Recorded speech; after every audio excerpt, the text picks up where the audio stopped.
आखिर क्यों कपकपा उठी तुर्की की धरती? आखिर क्यों रह रह कर थर्रा रही है तुर्की की धरती? क्यों यहाँ के पब्लिक को बेवक्त गंवानी पड़ रही है अपनी जान? हेलो दोस्तों, मैं हूँ राम और आप देख रहे हैं तथ्य टीवी। तो चलिए दोस्तों, जानते हैं इसके पीछे की असली वजह। सोमवार सुबह को आए 7.8 तीव्रता वाले भयंकर भूकंप को लोग अभी तक ठीक से समझ नहीं पाए थे कि सुबह सुबह एक बार फिर वहां भूकंप का चौथा झटका महसूस किया गया। जी हाँ, 4 झटके 2 दिनों के अंदर। 24 घंटों में तुर्की में 5.6 रिक्टर स्केल पर भूकंप का चौथा झटका महसूस हुआ है। वहीं तुर्की और सीरिया में मरने वालों की गिनती अब तक 11,300 से ज्यादा हो गई है और कहा जा रहा है कि यह संख्या बढ़कर 15,000 तक जा सकती है। भूकंप से जब इतने सारे लोग मर जाए, हजारों की तादाद में लोग मर जाए, तब आप ये समझिए कितनी जोर से हिली होगी धरती। 11,000 लोग मारे गए हैं और ये तो सिर्फ ऑफिशियल आंकड़े हैं। बताया जा रहा है कि आंकड़े और भी आगे बढ़ सकते हैं। तुर्की में तो फिलहाल राहत कार्य जोरों पर है। दुनिया भर के कई देश तुर्की की मदद करने के लिए आगे भी आ चुके हैं। लेकिन यह बात आपके लिए जानना बेहद जरूरी है कि आखिर क्यों तुर्की में ही इतनी बड़ी तबाही आई है। क्या रहा इसके पीछे का कारण? तुर्की में हर बार क्यों आते हैं इतने भूकंप, और इस बार का भूकंप सन 1939 के बाद सबसे खतरनाक क्यों है? जी हाँ दोस्तों, तुर्की में पहले भी आ चुकी है भूकंप और लगातार आ रही है।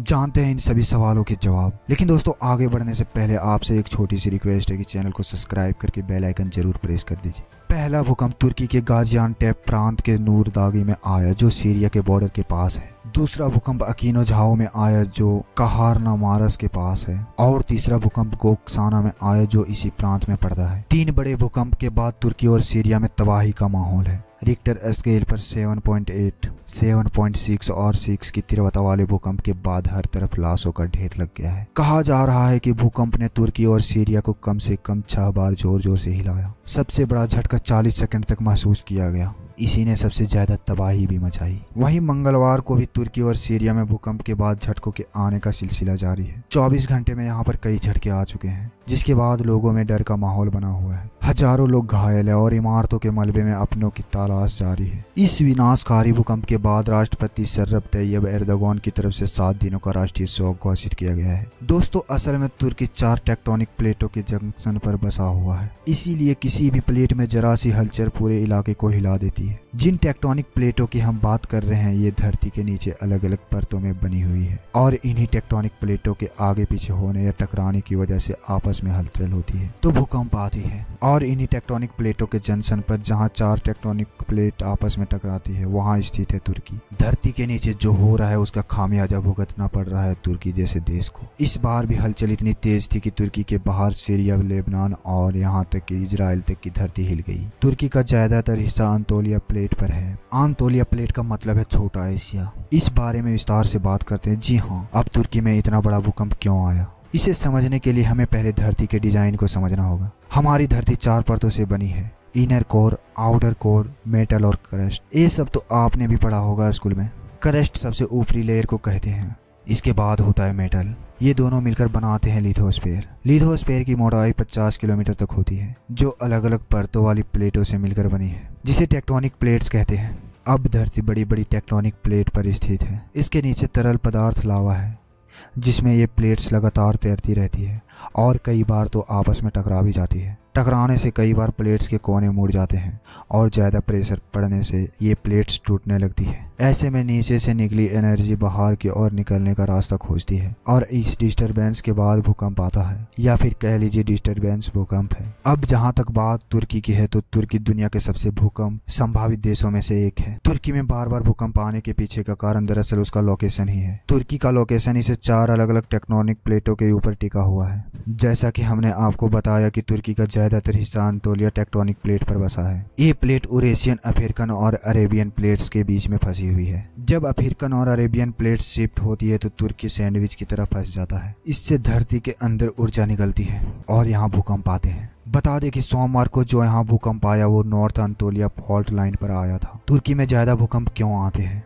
ये तो हमने समझ लिया, लेकिन इस बार का भूकंप इतना ज्यादा खतरनाक क्यों है? इन भूकंपों में इतनी मौतें क्यों हुई? हजारों लोग कैसे मर गए? इसका सीधा साधा जवाब है भूकंप की तीव्रता। जी हाँ, 7.8 इंटेंसिटी वाले भूकंप को बेहद खतरनाक माना जाता है। इसकी वजह यह है कि इससे करीब 32 पेटाजूल एनर्जी निकलती है। आने इससे नियाबो जैसे बड़े शहर को 5 दिन से ज्यादा बिजली मिल सकती है। वहीं साइंटिस्ट का यह भी कहना है कि 7 तीव्रता वाले भूकंप का हिरोशिमा में हुए परमाणु हमले में निकलने वाली ऊर्जा से 32 गुना ज्यादा एनर्जी निकाल सकती है। अब शायद आप भी ये समझ सकते हैं कि तबाही क्यों और कितनी बड़ी हुई होगी। हालांकि इस तरह के भूकंप की वजह से होने वाला नुकसान 2 बातों पर निर्भर करता है। पहली बात तो जहां भूकंप के झटके महसूस हुआ वहां की पॉपुलेशन डेंसिटी कितनी ज्यादा है, और दूसरी बात भूकंप का सेंटर धरती के कितने नीचे रहा है। बता दें कि सोमवार को यहां आए भूकंप की गहराई जमीन के 4.3 मिलीमीटर आने 7 किलोमीटर नीचे की थी। वहीं जहां तक बात गांजिया डीप इलाके की पॉपुलेशन डेंसिटी की है तो 310 पर स्क्वायर किलोमीटर है। तुर्की में आए इस भूकंप को अगर आप थोड़ा और टेक्निकली समझना चाहेंगे तो आपको बता दें, जब भूकंप से निकलने वाली एनर्जी धरती की सतह पर पहुंचती है तो उस पॉइंट से वो 2 तरीकों से आगे फैलती है। पहली रैली वेव के रूप में और दूसरी लव वेव के रूप में। रैली वेव समुद्र में उठने वाली लहरों की तरह आगे बढ़ती है। इसमें किसी ताकतवर व्हीकल के पहिए की तरह उसके चारों ओर एनर्जी निकालती है। ये शांत पानी में पत्थर मारने जैसी लहरें होती है और उसी तरह आगे बढ़ती है। ये एक तरह से जमीन को जोतती चली जाती है। इससे भयंकर तबाही मचती है।